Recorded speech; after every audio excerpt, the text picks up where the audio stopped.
Vou compartilhar aqui a tela e vamos começar então. Vocês estão conseguindo enxergar aí?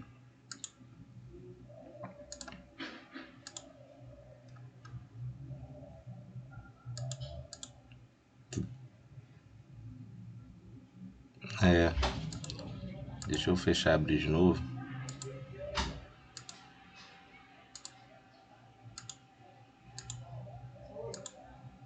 Compartilhar a tela inteira, tá bom. Já comecei a gravar aqui. Agora vai. Tudo certo? Então, está aparecendo já. Bom, pessoal, novamente boa tarde para todo mundo. Vamos aí para mais uma aula de ciência e tecnologia dos materiais. Hoje a gente vai começar o capítulo 6 do Callister, que é a parte de propriedades mecânicas dos metais. É um capítulo bem importante, né? Eu diria que logo depois daquele de estrutura cristalina, eles são um dos mais importantes, né? Porque é aqui que a gente é introduzido as propriedades mecânicas, a como que a gente pode mensurar essas propriedades, né? E isso vai ser usado em várias disciplinas aí ao longo do curso, né? Então o objetivo desse capítulo é, primeiramente, conceituar, determinar e calcular as principais propriedades mecânicas presentes nos materiais, seja no regime elástico ou no regime plástico. Eu vou entrar nesse mérito daqui a pouco, explicar o que é isso, o que é regime elástico e o que é regime plástico. É importante que a gente saiba interpretar a curva tensão-deformação de engenharia, né?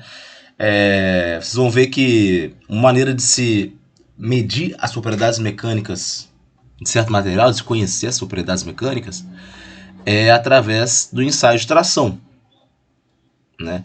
E o resultado do ensaio de tração é a curva tensão-deformação, né? O ensaio de tração é um ensaio muito simples de fazer. A parte mais difícil, assim, é interpretar a curva, interpretar seus resultados, extrair as informações desse ensaio.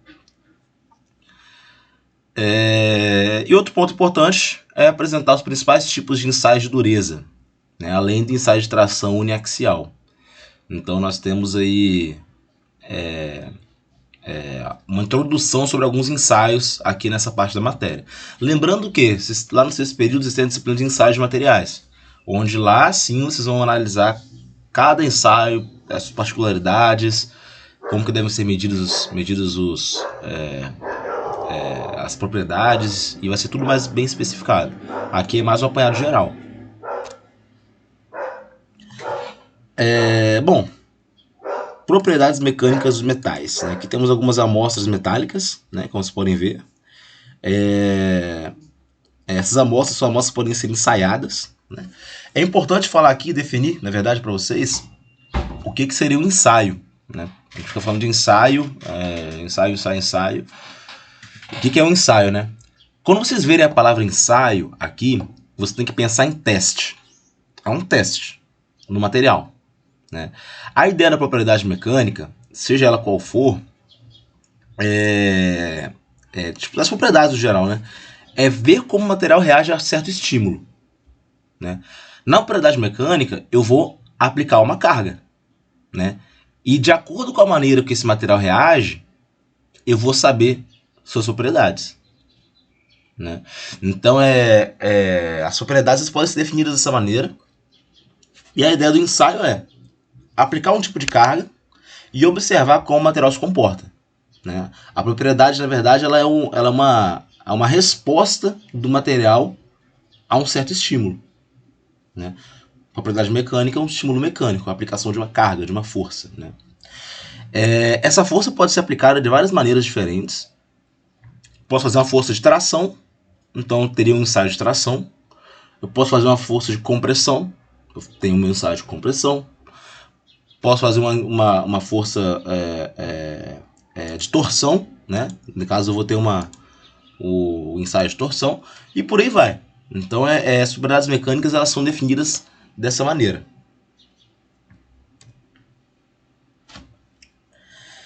Por que as propriedades mecânicas têm um peso maior aqui pra gente do que as outras, né? Os materiais, quando eles estão em serviço, eles estão submetidos a vários esforços mecânicos. Então, quando eu tenho um material, um equipamento, uma máquina qualquer operando, ela vai estar submetida a alguns esforços mecânicos. Né? Esforços diferentes, né? Mas vão ser vários esforços. Né? Esses esforços mecânicos, eles podem deformar o material. Né? Eu posso chegar num ponto onde vai haver uma ruptura, uma fratura. Né? E aí, é importante a gente entender como que esses materiais vão se comportar quando submetidos a esforços mecânicos, para compreender e limitar também os tipos de cargas que podem ser aplicados, o nível da carga que vai ser aplicada, né? Tudo isso pode ser analisado pelas propriedades mecânicas.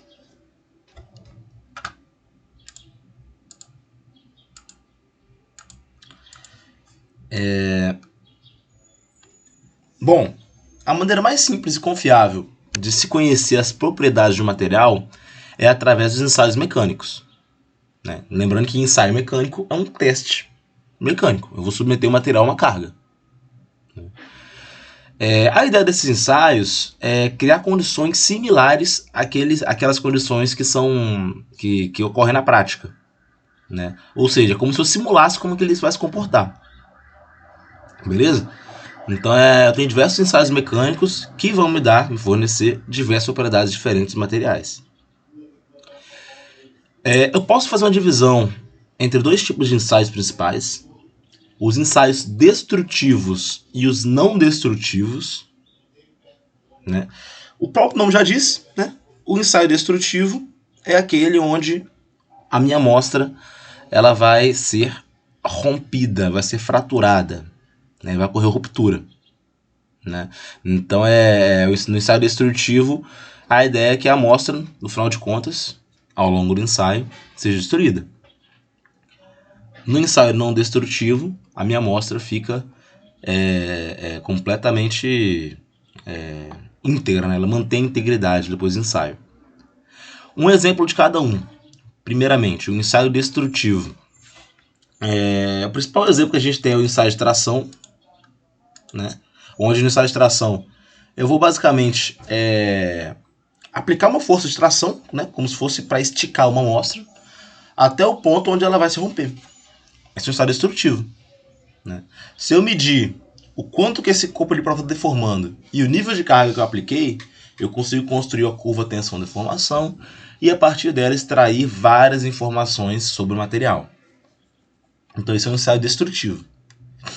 Um ensaio não destrutivo, por exemplo, é um raio-x, né? Ou ultrassom, né? Que são métodos que a gente pode utilizar para a gente olhar, né?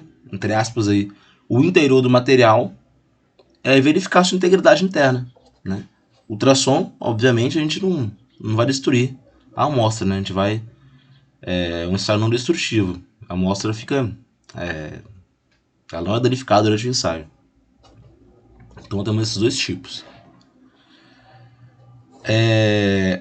Esses ensaios mecânicos, né? A maioria deles, disparadamente, eles sofrem influência de várias variáveis, né? Como a temperatura, velocidade de aplicação da carga, pressão do ambiente, vários fatores podem influenciar o resultado do ensaio. E para que eu tenha resultados assim mundialmente assim, comparáveis, eu tenho que algumas agências mundiais elas criaram normas para esses ensaios. Né? Tem exemplo aí da ASTM, que é American Society of Testing and Materials, né? Sociedade Americana de Testagem em Materiais. Eu tenho a ABNT, eu tenho a norma DIN, né? Cada uma dessas agências aí, elas criaram um método padronizado de se realizar os ensaios, né? Seja ele qual for. Então não é algo que a gente pega, chega no laboratório e faz do jeito que a gente achar melhor, né? É algo que eu tenho uma receita para seguir, como deve ser feito. Até porque se eu estou investigando uma propriedade, ou fazendo apenas uma investigação do comportamento mecânico do metal, é importante que eu pegue esse resultado e compare com outros, né? E para eu comparar com outros, eu tenho que ter certeza que o meu ensaio foi feito seguindo o mesmo padrão que os outros ensaios.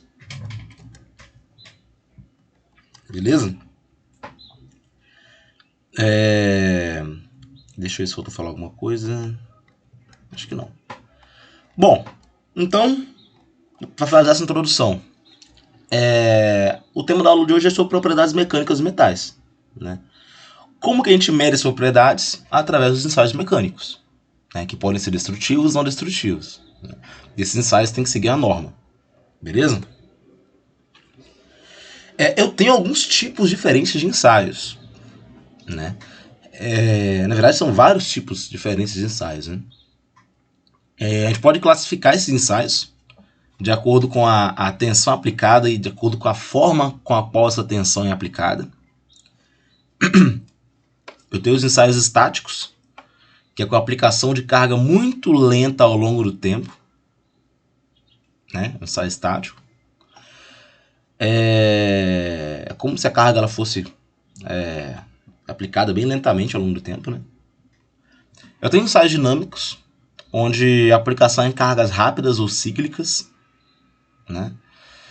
E tem ensaios de carga constante, né? Que é a carga fixa, que é um ensaio de fluência. A gente vai falar daqui a umas aulas para frente.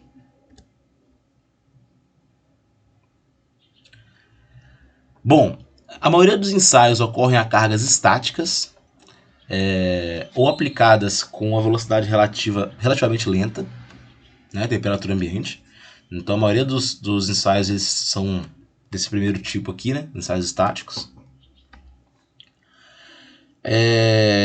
Eu tenho 4 formas, né, 4 maneiras de se aplicar uma carga na minha amostra, que é a tração, compressão, cisalhamento e torção, né? Eu tenho como fazer outros tipos de esforços também, mas os principais são esses: tração, compressão, cisalhamento e torção, né? Aqui tem mostrando o que é cada esforço, né? A figura aqui em cima na esquerda mostra um esforço de tração, onde a ideia é puxar para cima e puxar para baixo ao mesmo tempo, né? Da maneira que eu tente aí, entre aspas, esticar a amostra, né? Você pode observar que quando a amostra sofre esse esforço de tração, a tendência é que ela perca um pouco de área transversal e aumente em comprimento. Então é como se ela ficasse mais espichada mesmo, esticada, né? Esse aqui é essa amostra que ela está tracionada com a amostrada, essa amostra cilíndrica. Em B aqui eu tenho um ensaio de compressão, que na prática é igual ao de tração, né? Só muda o sentido do esforço, né? Em vez de ser no sentido de tracionar, agora eu estou comprimindo, né? E ao contrário, acontece um aumento da área transversal e uma redução da altura aqui do comprimento, né? É como se eu estivesse de fato comprimindo esse cilindro.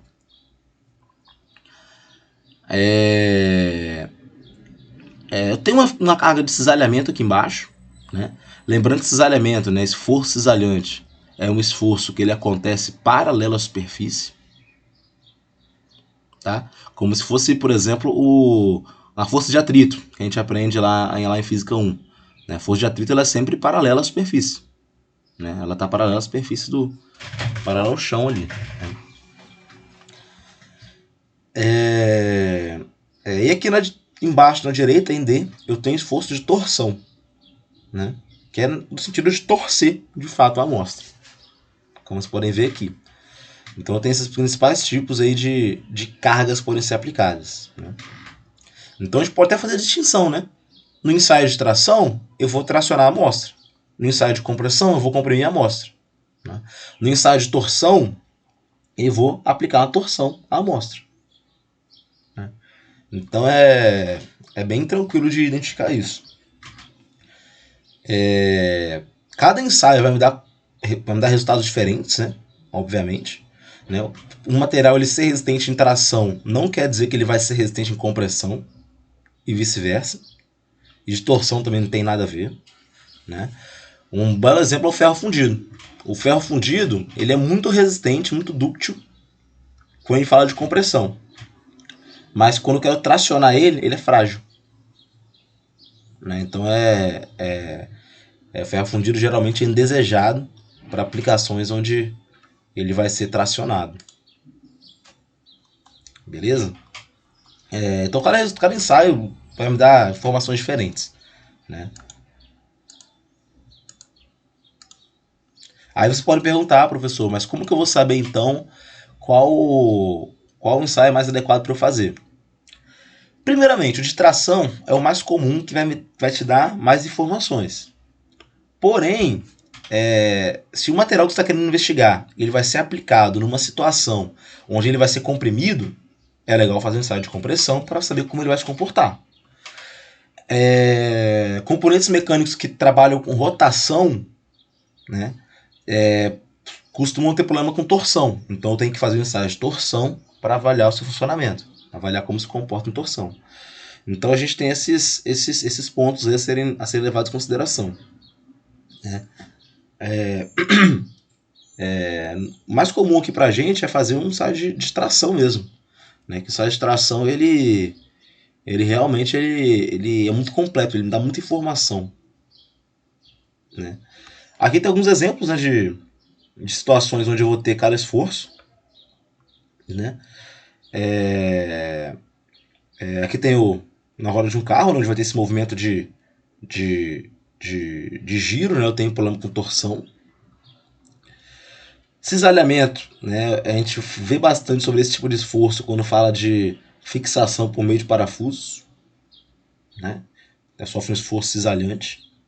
Né? Compressão, qualquer tipo de estrutura aí que tem que suportar a carga vertical. Então, na casa de vocês, no prédio que vocês moram, tem pilastras, né? Que tem uma função estrutural muito importante, porque elas vão suportar o peso de tudo que está em cima delas. Então é um esforço de compressão. E tração, né, que está mostrado aqui embaixo como um dispositivo de levantamento, né, de içamento, né, de carga, onde a tração aqui é sempre importante, né, já que o material vai ser tracionado. Até aqui, gente, alguma dúvida? Alguém fazer alguma pergunta? Parei para olhar aqui o chat, mas tá tudo certo. Bom, vamos lá então.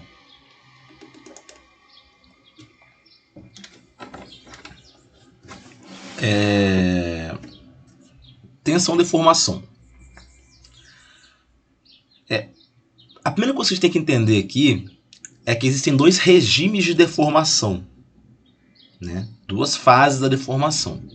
A deformação elástica e a deformação plástica. Né? Qual que é a diferença entre ambos? Né? A deformação elástica é aquela que ela é reversível. Ela não é permanente. Né? Acho que todo mundo deve ter em casa aí, ou já viu pelo menos, aqueles elásticos amarelos aí que a gente usa para, enfim, prender dinheiro, prender qualquer coisa na cozinha, etc. A gente fala que é elástico por quê? Porque se eu esticar ele muito e depois soltar, ele vai voltar ao seu estado original, seu comprimento original. Por quê? Porque essa deformação que eu apliquei nele é uma deformação que não é permanente. Ele é um material muito elástico. Né? Ele tem um grande campo de deformação elástica. Né? Então, deformação elástica é aquela deformação que ela não é permanente. Ela é recuperável. Né? Eu aplico a tensão, aplico a força, ele deforma. Mas quando eu tiro a força, ele volta ao seu estado original. Então essa é a deformação elástica.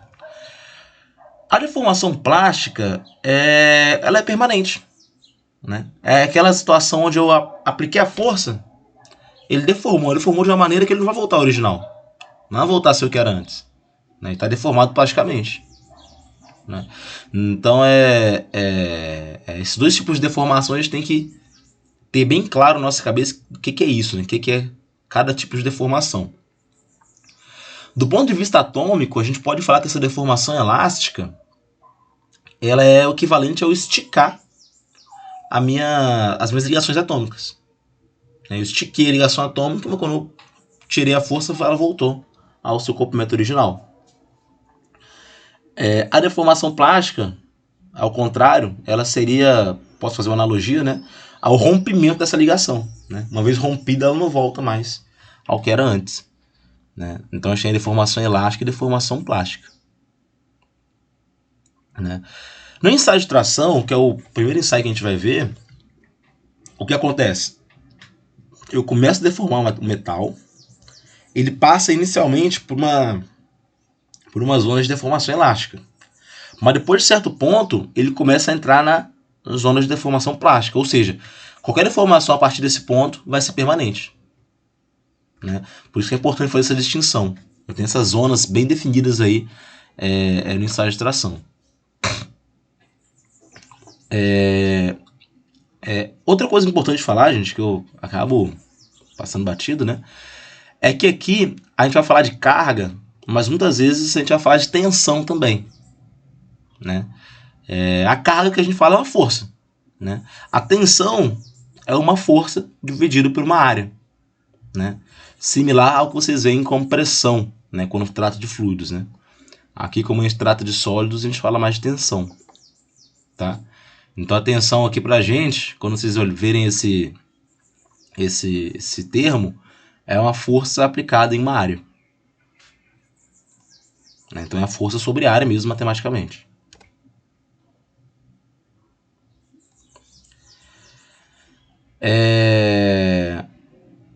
Bom, deixa eu passar aqui adiante, ver se tem uma curva aqui, só pra... Não, aqui tá sem curva. Tá, vou voltar, depois eu volto falando disso. Como eu falei, a gente tem bem definido, né, bem separado, um regime elástico de deformação e um regime plástico. No regime elástico, ou seja, exclusivamente no regime elástico, eu tenho essa expressão aqui que eu chamo de lei de Hooke, né? Que ela correlaciona a tensão aplicada com a deformação que aconteceu. Né? Correlaciona. A parte elástica da curva tensão-deformação, ela vai ser linear. Né? E aí eu consigo ter essa relação linear aqui, então, entre tensão e deformação.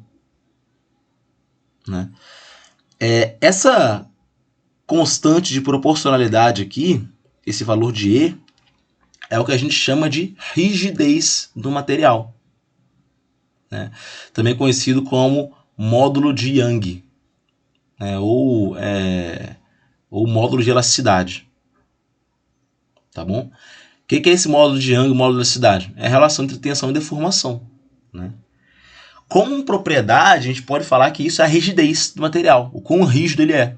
Né? Eu até falei com vocês algumas aulas atrás que a rigidez ela é dependente da ligação atômica. Né? Então essa aqui é a grandeza que vai medir o quão rígido é o material. Beleza?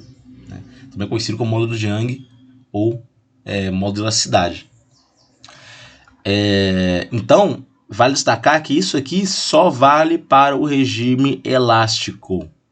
Só vale para o regime elástico. Tem essa lei de Hooke.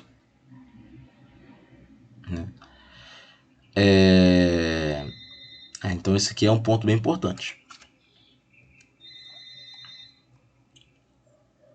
Essa deformação específica, né, que eu comentei aqui, ela na verdade, ela vai ser percentualmente o quanto que aumentou o comprimento da amostra no ensaio de tração.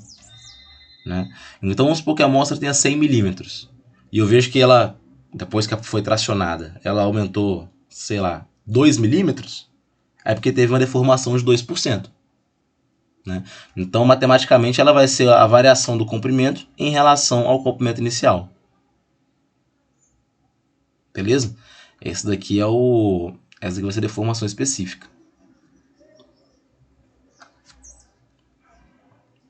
Né? Então, voltando aqui com relação com o ensaio de tração.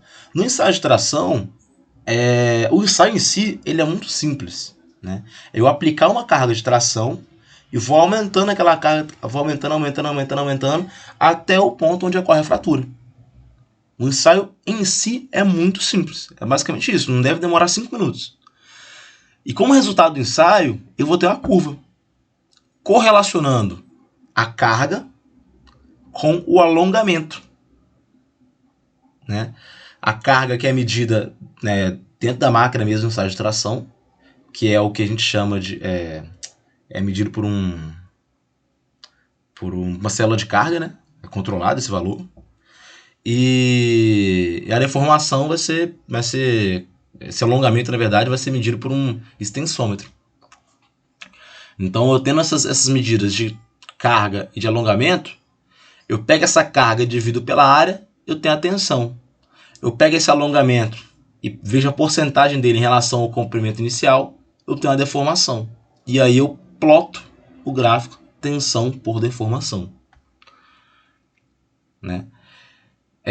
Esse gráfico de tensão-deformação também é chamado de tensão-deformação de engenharia, né?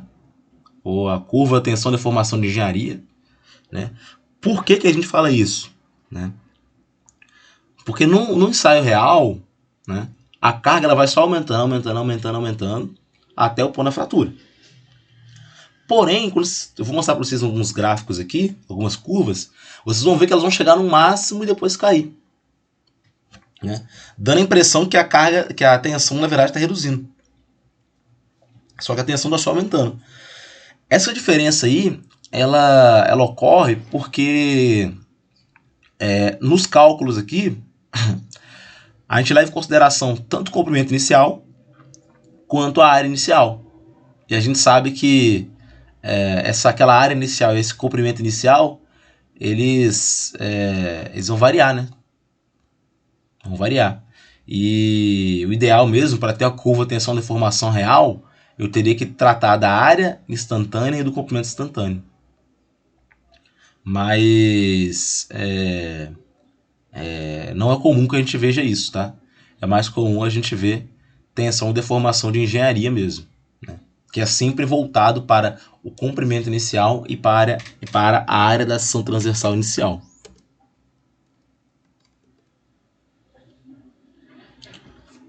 Até aqui tudo bem, gente?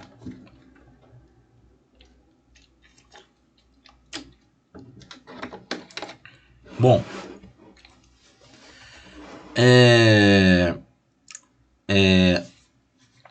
a gente vai ter um certo ponto na curva tensão-deformação, onde a deformação vai sair do regime elástico para o regime plástico, né? Onde a deformação passa a ser permanente, né? A gente pode até falar que, como eu já até adiantei, o início do regime plástico ele consiste, de certa forma, no rompimento das ligações químicas iniciais, né? De maneira que os átomos eles formam novas ligações em outras posições.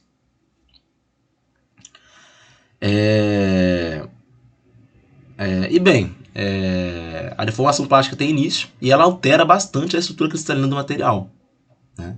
A deformação plástica ela altera bastante. Inclusive, a gente pode fazer uma distinção, né, dos materiais em relação à deformação plástica. Eu já falei aqui o que seria um material frágil e o que seria um material dúctil. Um material dúctil, ele deforma muito plasticamente antes de fraturar. Um material frágil, não. O material frágil deforma um pouquinho só. Então, o material dúctil ele apresenta grande deformação antes da fratura. O material frágil quase não apresenta deformação antes da fratura, né? Então, o material frágil, por exemplo, é um vidro. O vidro ele não vai se deformar muito antes de fraturar. Ele simplesmente fratura. A deformação plástica dele é quase nula, né? Ele se fratura de uma vez. Um material dúctil não. O material dúctil ele vai deformar muito antes de fraturar, né? Se eu pegar uma barra de aço e tentar dobrar, é capaz de eu nem conseguir romper, de tanto que ela pode se deformar, de tão dúctil que é. Que ela vou poder dobrar, vou deixar empenado, vou enfim, para eu romper essa estrutura, para eu fraturar de fato, eu tenho que aplicar uma força muito grande, né? Então eu tenho essa definição de utilidade e fragilidade, né? Então, material frágil é aquele que não deforma muito antes de fraturar. De material dúctil, ele apresenta grande deformação plástica antes de fraturar.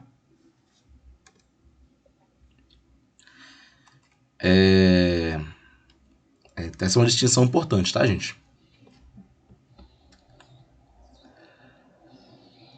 As ideias dos testes mecânicos, né, dos ensaios mecânicos, é aplicar tensão e deformação e observar como o material vai se comportar, tanto no regime elástico quanto no regime plástico. Então a ideia é investigar o comportamento do material passando do regime elástico até o regime plástico, né? E no final de contas até a fratura, né? Na máquina universal de ensaios, né, a máquina que a gente faz o ensaio de tração, que inclusive a gente tem uma dessas aí no campus, né? No campus do Aracruz. A gente tem uma máquina dessa. Acho que antes da pandemia ela estava quebrada, mas agora está funcionando. Até a última vez que eu ouvi falar. Tensões e deformações são facilmente captadas por uma célula de carga e extensômetro. Então a célula de carga ela mede a tensão, o extensômetro mede a deformação, né? E aí eu consigo, a própria máquina, na verdade, tem um computador associado que vai fazer essa aquisição de dados e vai plotar o gráfico para mim, né? Então, nosso papel mesmo é interpretar o resultado do ensaio, né? Interpretar o gráfico, porque o computador ele já faz tudo isso. Aqui temos algumas amostras, né? Alguns exemplos, né? de máquinas, né? Aqui na esquerda, uma máquina de ensaio de tração. Coloco minha amostra aqui no meio, ela vai ser tracionada. Aqui eu tenho um ensaio de flexão por 3 pontos, né? Flexão onde eu estou de fato flexionando a amostra, né? Ela está biapoiada aqui e sofrendo um esforço bem no meio. Então por isso a gente fala que é um ensaio de 3 pontos. E aqui na direita é um ensaio de compressão, né? Aqui vai ser, se eu não me engano, é uma amostra de concreto, né? Onde ela é comprimida aqui e os resultados são armazenados no computador associado. Então a gente tem esses exemplos aí de ensaios, né? Aqui eu tenho meu extensômetro, né, que vai fazer a medida do quanto que está deformando o material, né? Tem o extensômetro da célula de carga que fazem essas medidas, que são de fato importantes, é isso. Aqui na direita tem uma imagem mostrando um corpo de prova padrão, né? De acordo com a norma, eu posso ter vários corpos de prova diferentes, mas os mais comuns são esses cilíndricos, onde a parte central deles tem uma seção transversal um pouco menor, né? Um corpo de prova mais padrão, né? Como eu estava dizendo, os corpos de prova são normatizados. A maneira com a qual a gente escolhe essa geometria de corpo de prova é para evitar, para otimizar o próprio ensaio, né? Aí tem uns desenhos aqui embaixo do corpo de prova, né? Seja de seção retangular ou de seção circular. O de circular é bem mais utilizado, né? A ideia é que eu não tenha concentradores de tensão, né? De maneira que eu consiga fazer a medição sem problemas, que o ensaio ocorra bem, né? Concentradores de tensão podem acabar fazendo com que surja uma trinca inesperada, ou que o material ele vai aparentar ter uma resistência menor do que ele tem, né? Então é algo que é indesejado.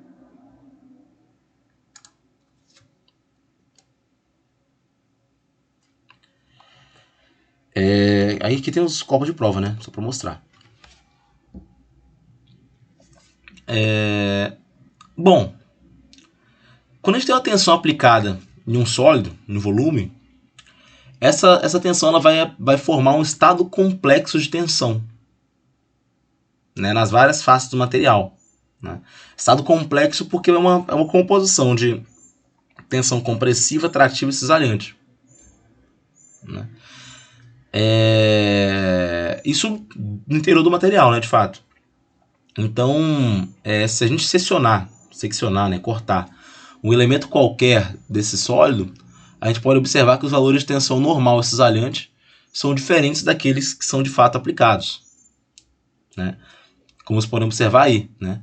Um cobre prova que ele é simplesmente tracionado, no seu interior ele vai ter uma composição de tensão normal e tensão cisalhante, né? Nesse plano inclinado aqui, né? Como a gente pode ver.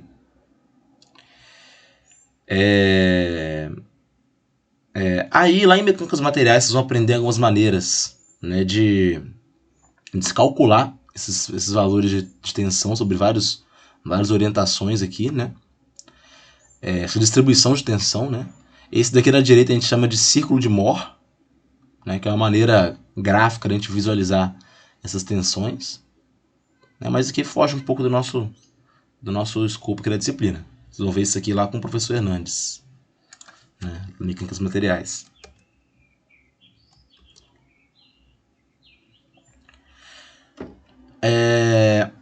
Enfim, vamos lá. Voltando a falar do regime elástico e regime plástico. Quando ele fala do regime elástico, a propriedade mais importante é a rigidez, é o módulo de elasticidade, né? Quanto maior for o módulo de elasticidade, a rigidez, menor vai ser a deformação elástica dada uma tensão constante. Então o material vai ser mais rígido, de fato, né? A rigidez é uma propriedade que ela depende exclusivamente da natureza da ligação atômica. Então, não importa o tratamento térmico que eu faça, mudança estrutural, a rigidez não vai mudar. Ela está associada à natureza da ligação atômica, né? Então, se eu pego uma estrutura CCC e mudo para CFC, por exemplo, isso não quer dizer que a rigidez vai mudar, né? A rigidez não vai mudar. Ela vai se manter no seu valor original. Então a gente pode falar isso aí, que a rigidez ela é independente da estrutura, né? Tanto que muitas vezes ela é tratada como propriedade física, não propriedade mecânica de fato. Mas é isso. A gente sabe que a rigidez está associada à energia da ligação química, né? Então a gente pode analisar em termos microscópicos, né, que a rigidez é proporcional à curva de força interatômica por separação interatômica. A gente já mostrou essa curva anteriormente, né? Eu tenho uma distância de equilíbrio aqui, né, esse R0. A rigidez, a gente pode entender de maneira bem mais clara o que é a rigidez, como se ela fosse a rigidez dessa mola aqui, né? Se a ligação atômica fosse uma mola, a rigidez é o valor do K da mola, né? Vai me dizer o quanto que essa ligação vai ser capaz de deformar, né? De se estender e se contrair, né?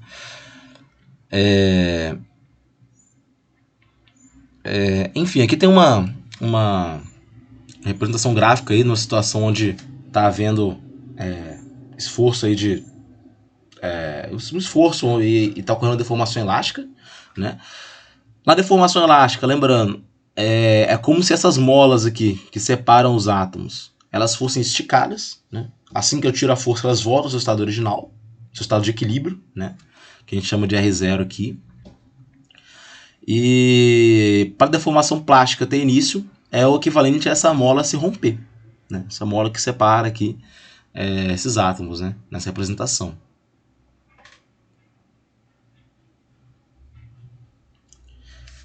Então a ideia é que, mesmo em tração ou em compressão, a gente vai ter o regime elástico, que vai ser, na prática, um esticamento aí dessas ligações atômicas. Elas esticam, mas elas voltam ao seu estado original.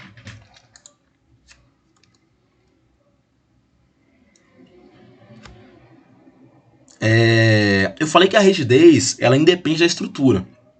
Porém, em relação à temperatura, ela tem uma variação importante, né? Ela costuma cair um pouco em relação à temperatura, né? Então, quando a temperatura aumenta, a rigidez tende a cair, né? Isso está associado até ao próprio padrão de vibração que os átomos vão assumir quando em temperatura mais alta, né? Então a tendência é que a rigidez caia em temperatura mais elevada. Porém, se aumentar a temperatura e depois reduzir de novo, ela vai voltar ao seu estado original. Como vocês podem ver aí nesse gráfico, né?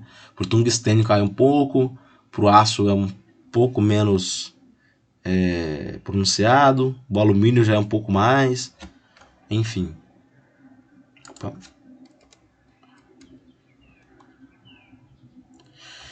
Analogamente ao módulo de elasticidade, que é a rigidez, a gente também tem um módulo de cisalhamento, que é esse valor de G.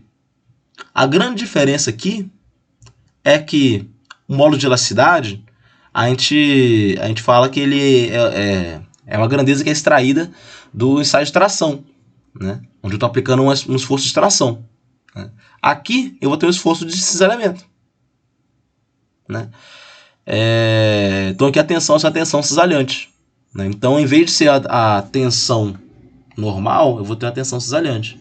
Em vez de ter uma deformação ali, que é simplesmente aquela variação de comprimento, eu vou ter uma deformação angular, né? E aqui o meu valor de G é a mesma coisa. Essa fórmula aqui ela é análoga à própria lei de Hooke, que eu falei antes com vocês, né? E eu tenho esse valor de G, que é meu módulo de cisalhamento. Tá bom? Aqui tem alguns valores do módulo de elasticidade e do módulo de cisalhamento, né, para várias ligas diferentes, né? Vocês podem ver que claramente um material ele tem uma alta resistência quando tracionado. Não quer dizer que ele vai ter uma alta resistência quando submetido a esforço cisalhante, né? Pega o tungstênio aqui, ó, que é o último material da lista, da tabela.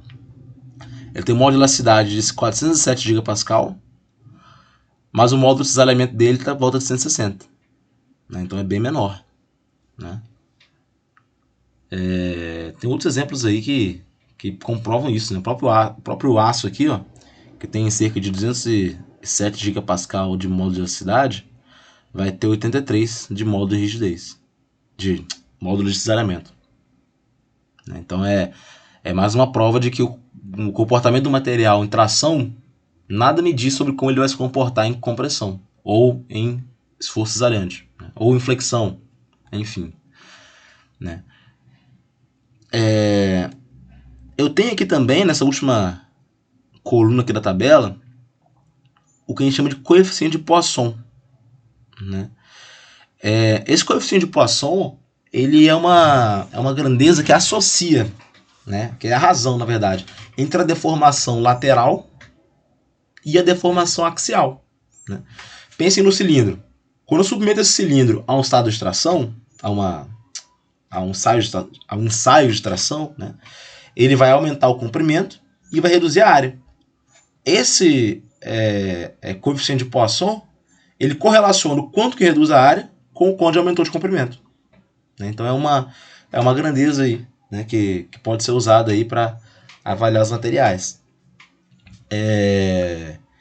Esse coeficiente de Poisson apareceu aqui na tabela porque se eu tiver o coeficiente de Poisson e a rigidez, eu consigo achar o valor de G, né, usando uma fórmula bem simples aí. Então tá associado, né, rigidez, módulo de cisalhamento e coeficiente de Poisson.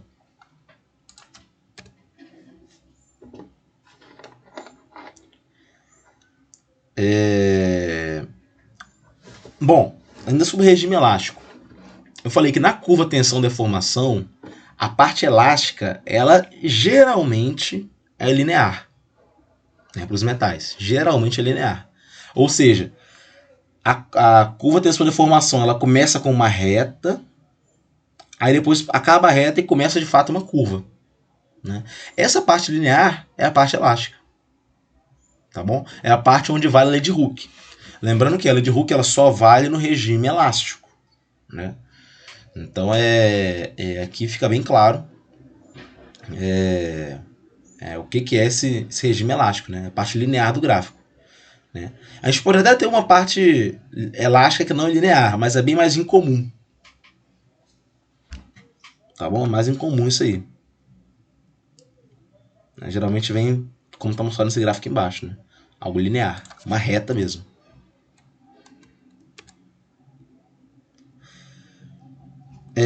Outra definição importante é o que a gente chama de anelasticidade, ou também conhecido como viscoelasticidade, né?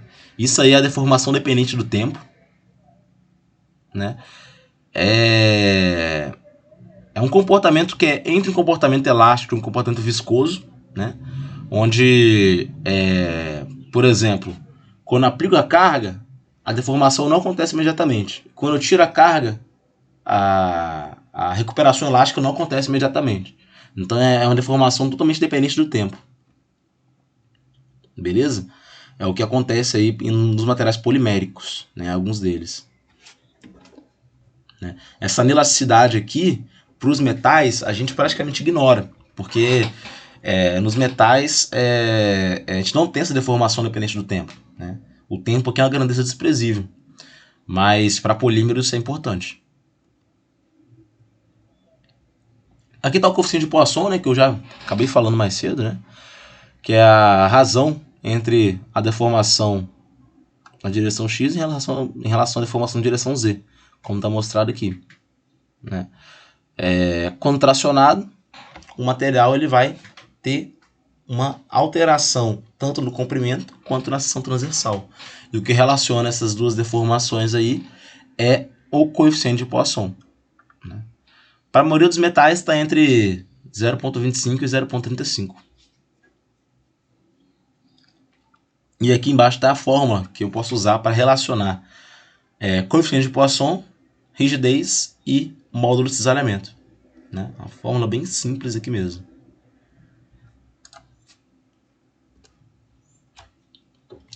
Então isso é o regime elástico. Deixa eu ver aqui até onde eu vou hoje. Vou seguir aqui mais um pouco. Deixa eu tomar um gole de água. Bom, regime plástico. O que acontece no regime plástico?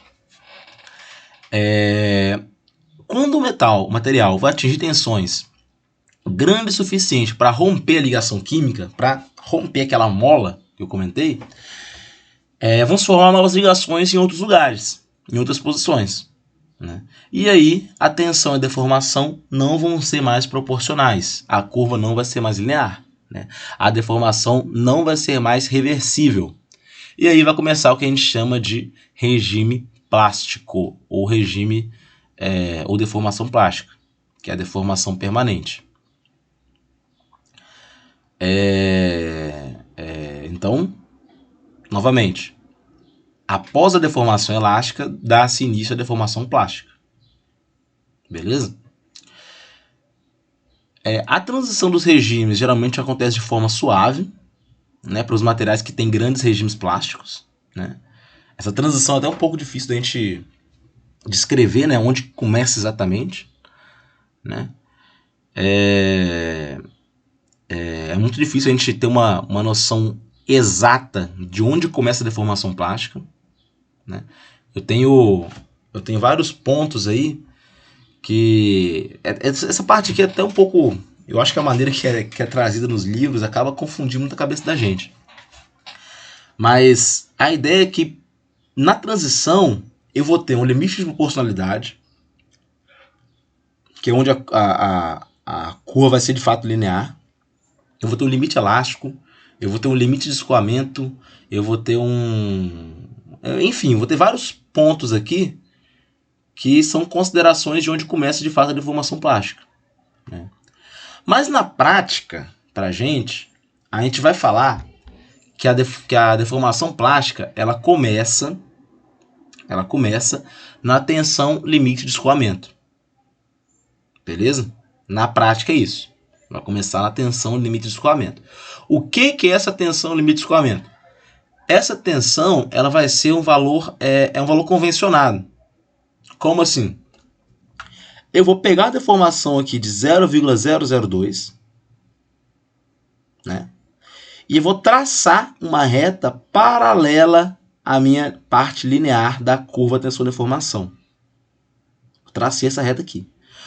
O ponto onde essa reta encostar na curva tensão-deformação vai ser o meu ponto que eu vou chamar de tensão limite de escoamento, que é onde de fato acontece a transição entre o regime plástico e o regime elástico, né? Isso é uma convenção, né? Na prática, pode ser que aconteça um pouco antes, né? A transição, mas a gente convencionou que vai acontecer aqui na tensão limite de escoamento, tá? Aqui, ó, nesse exemplo aqui, nessa figura que tem um gráfico vermelho, esse ponto P ele parece estar muito distante aqui da tensão limite de escoamento. Só que na realidade, esses pontos estão bem juntos, estão quase colados, né? Então é uma aproximação muito boa. Então, para definir a tensão limite de escoamento, o que eu faço? Eu defino a deformação aqui de 0,002, traço uma reta paralela à porção linear da curva, e aí o ponto onde a minha reta se encosta na curva é o ponto da tensão limite de escoamento. Beleza?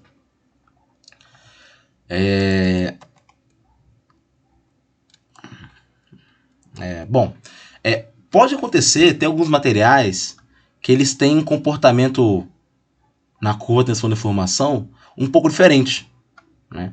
Onde a curva ela vai no máximo, desce, fica oscilando aqui em torno de um valor fixo, aí depois continua, né? Nesse caso aqui, onde a gente tem curvas com esse formato azul aqui da direita, a gente vai falar que que o limite de escoamento vai ser essa parte de baixo aqui. Tá? Esse aqui vai ser a tensão limite de escoamento. Então, relembrando, a tensão limite de escoamento aqui é uma das grandezas mais importantes quando a gente fala do ensaio de tração. O que quer dizer a tensão limite de escoamento? Na prática, é onde começa a deformação plástica, né? É onde começa a deformação plástica. Esse é o limite de escoamento, ele muitas vezes é colocado para a gente como se fosse um parâmetro que mede a resistência mecânica. Então, às vezes a gente vê, o limite de escoamento é alto, então quer dizer que o material tem uma alta resistência mecânica, né? O limite de escoamento é um dos parâmetros que podem servir para medir o que a gente chama de resistência mecânica no material. E tem outros valores de tensão que são importantes também, mas a tensão limite de escoamento é o primeiro valor aí que eu posso dizer que é bem importante mesmo.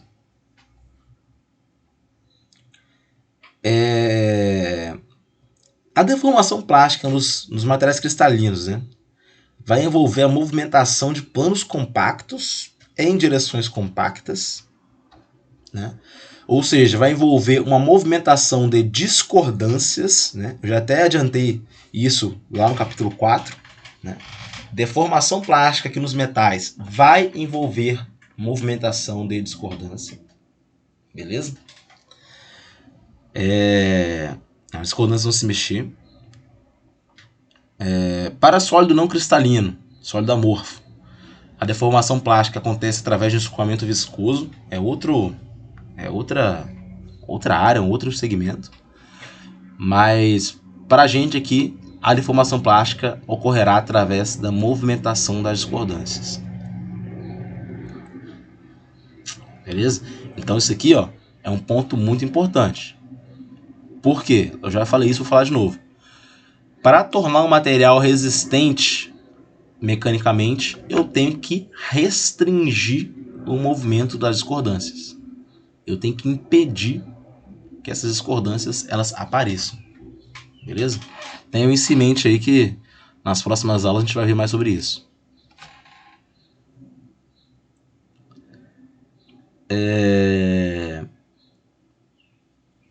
Durante a deformação dos materiais, a gente tem uma série de propriedades que podem ser obtidas, como está listado aí. A rigidez, que é o modo de elasticidade, já falei sobre ela. Coeficiente de Poisson, já comentei sobre. Módulo de resiliência, que é a capacidade do material absorver energia quando está sendo deformado elasticamente e depois ele liberar essa energia, né? É o modo de resiliência. Tem como ser calculado numericamente através do gráfico tensão-deformação. Pode ser também colocado como a área abaixo da curva, na parte elástica só. O limite de proporcionalidade e limite de escoamento, que, como eu falei, acabam se confundindo, né? E trazem o senso de ser um indicativo aí da transição da deformação elástica para a deformação plástica. Eu tenho o LRT, que é o limite de resistência à tração, é o ponto máximo da curva. Eu tenho a ductilidade, que é a porcentagem de alongamento, né? Posso calcular a ductilidade dessa maneira, né? Lembrando que o material dúctil é aquele que deforma muito antes da ruptura, antes de fraturar. Então eu posso falar numericamente que a ductilidade é a porcentagem do alongamento, o quanto que ele alongou, né? O material dúctil vai alongar muito, né? Então é a porcentagem de alongamento. É a maneira de se calcular a ductilidade. Tanto que tem algumas tabelas aí que às vezes aparece tensão limite de escoamento, LRT, dureza e porcentagem de alongamento. O que é essa porcentagem de alongamento? É a ductilidade. Quanto maior a porcentagem de alongamento, mais dúctil será o material. A tenacidade também pode ser obtida aí. Uma propriedade pode ser obtida através do estado de tração, né? A tenacidade ela é uma propriedade bem complexa de se descrever, mas a gente pode falar que é a capacidade do material absorver energia quando deformado, né? Na curva tensão-deformação, a gente pode aproximar pela área debaixo do gráfico todo, né? A resiliência é só da parte elástica, tenacidade de tudo. Eu tenho também o coeficiente de encruamento, né, que é uma grandeza associada à deformação plástica, né?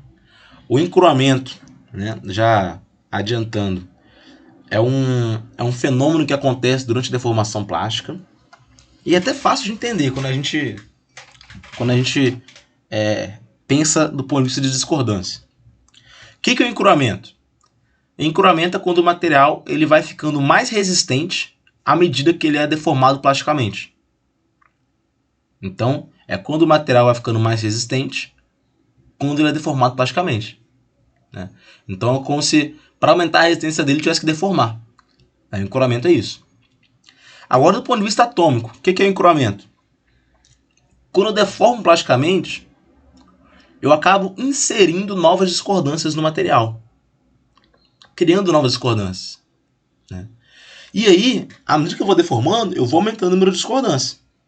E quanto mais discordância eu tenho, mais difícil é elas se mexerem, né? É como se elas quisessem se mexer, mas está tão cheio de discordância que dá um pouco difícil delas se movimentarem, né? E aí, como a sua movimentação está restringida, está restrita, acaba por aumentar a resistência mecânica do material. Então, o encruamento é aumento de resistência à medida que deforma plasticamente, né? É o encruamento. Aí o coeficiente de encruamento é uma propriedade que está associada à descrição da deformação plástica, né? Aqui a gente tem uma curva que mostra bem claramente a curva da sua deformação mesmo, do material dúctil, né? Você pode observar que de vermelho aqui eu tenho o que a gente chama da curva tensão-deformação de engenharia. Ela começa linear, depois ela começa a ter um aspecto de curva, chega no máximo e chega no final aqui. Desse ponto azul para a esquerda é o que eu tenho de regime elástico. Vocês podem ver que o regime elástico nos metais é bem pequeno, né? O metal, no geral, ele não é muito elástico, né? E daqui para frente eu tenho regime plástico. No regime elástico, então, é onde existe a lei de Hooke. A rigidez aqui é a razão aqui entre a tensão e a deformação, né? Outra maneira de se calcular a rigidez, gente, é eu pegar o coeficiente angular dessa reta aqui né? Ou a tangente desse ângulo aqui, que a parte linear faz com o eixo horizontal. A tangente desse ângulo vai ser a rigidez também. Algumas maneiras de se calcular. Mas tudo se baseia na lei de Hooke, né, afinal de contas. Então aqui essa parte é a parte elástica, né, que é a deformação não permanente. Passou aqui do que a gente chama do limite de escoamento. Perceba que ele foi traçado aqui, ó, o limite de escoamento. Passou daqui, eu já tenho regime plástico, né? Então, tensão limite de escoamento. Isso. Não, na verdade, o limite de escoamento vai ser esse valor de tensão aqui, quando próximo de onde acaba a parte linear da curva. Essa segunda bolinha amarela aqui, né, que seria mais ou menos o limite de escoamento. Aqui tá meio ruim no desenho, mas acho que dá pra ver. Esse valor de tensão aqui, tá? O limite de escoamento é uma tensão, isso é importante falar. É a tensão limite de escoamento. É o valor de tensão que acima disso aí começa a deformação plástica. E aí, depois do limite de escoamento, obviamente, tem início a deformação plástica. Essa região aqui, até o ponto máximo, é a região de encruamento uniforme, onde acontece o encruamento, né? O material vai se tornando mais resistente à medida que ele é deformado. Esse ponto máximo aqui é o LRT, que é a tensão limite de resistência à tração. É o ponto máximo na curva. O que acontece nesse LRT? Aqui começa um fenômeno chamado de empescoçamento, né? Que é onde a parte central do corpo de prova vai se tornando mais fina, né? Como vocês podem ver nessa imagem aqui. Mas vai se tornando mais fina e à medida que vai acontecendo o ensaio, chega um ponto onde vai haver a fratura exatamente nessa parte do pescoço, né? É onde a região onde o coramento ele não é uniforme, né? Então aqui é o LRT, o ponto máximo. Aqui, o último valor de tensão aqui da curva é a tensão de ruptura, né? A tensão para a qual o material foi rompido, foi fraturado, né? Então está tudo bem definido aqui na curva. Novamente, você pode perceber que a parte linear, né, para um metal, ela é bem pequena. A região elástica ela é muito pequena perto da região plástica, né? Outro ponto importante de falar é o seguinte: a região plástica ela é bastante longa aqui. Vocês podem observar que do limite de escoamento até a ruptura eu tenho muita deformação. Isso mostra que o material é dúctil, né? Ele é bem dúctil mesmo.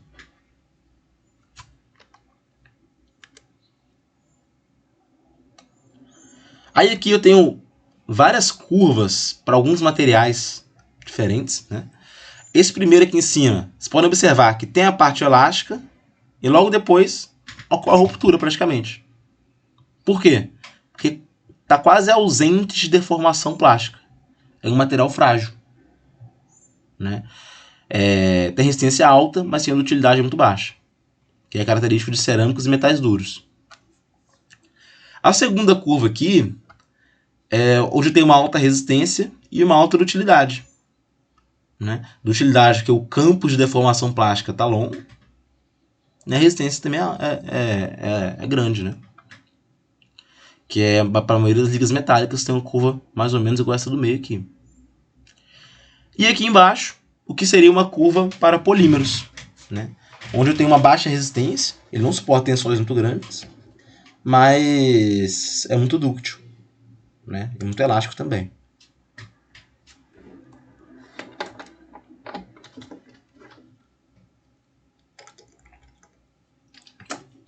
Aqui nós temos... Opa. Deixa eu ver aqui até onde eu vou hoje. Eu vou começar aqui então falando desses...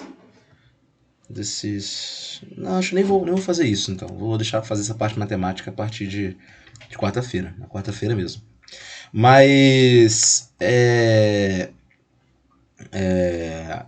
Até aqui então, gente. Vocês têm alguma dúvida, alguma pergunta?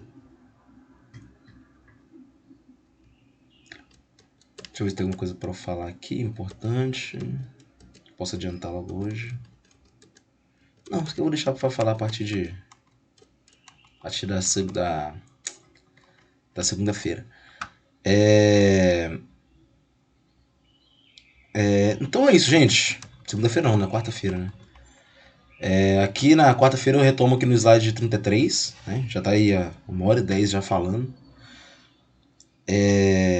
Mas é isso, nessa parte inicial aqui dessa aula, é muita informação, eu sei, mas a ideia é que vocês vejam que a gente tem várias possibilidades de ensaios, e os ensaios vão me dar muitas propriedades diferentes. Né? O ideal aqui pra gente, aqui no curso de engenharia, né? Eu vejo que é mais importante a gente saber interpretar o resultado, né? Mais que tudo é saber interpretar o resultado. É olhar para uma curva tensão de deformação e saber o que é aquela parte da curva. A parte linear, a região elástica, a tensão limite de escoamento é mais ou menos ali, o LRT é o ponto máximo, a ruptura ali embaixo, né? Eu tenho encroamento, tenho pescoçamento acontecendo. Isso tudo aí faz parte da interpretação, né? Porque, ó, no ensaio de tração comum, aqui a gente já pode tirar, ó, de propriedade, a rigidez, limite de escoamento, LRT, tensão de ruptura, posso saber dutilidade, posso saber tenacidade, posso saber resiliência, né? Enfim, eu tenho uma série de informações que eu posso tirar só de olhar para a curva tensão deformação. Então é por isso que esse ensaio de tração é o ensaio aí mais difundido e mais comum na área de materiais. Né? Porque é um ensaio que me dá muita informação e ele é muito rápido de se fazer. Né? Ele é bem rápido de se fazer mesmo. Né? Então, para os metais, assim, é o favorito, assim, é bastante utilizado. Para outras classes de materiais, a gente pode ser necessário utilizar outros ensaios. Né? Por exemplo, cerâmicos, eles tendem a ser muito frágeis. Né? Então, a tensão de deformação não me traz muita informação. A tensão de deformação não me traz muita informação sobre o material. E aí, às vezes, é interessante fazer um ensaio de compressão, um ensaio de flexão, né? No caso dos cerâmicos. Nos polímeros tem outros ensaios também que podem ser feitos, que devem levar em conta também a questão da anelasticidade, né? Que é aquela deformação dependente do tempo. Mas para metais, ensaio de tração é o primeiro que a gente tem que entender. Tem que saber de cor aí todas as partes da curva. Beleza? Então é isso, gente. Deixa eu parar aqui.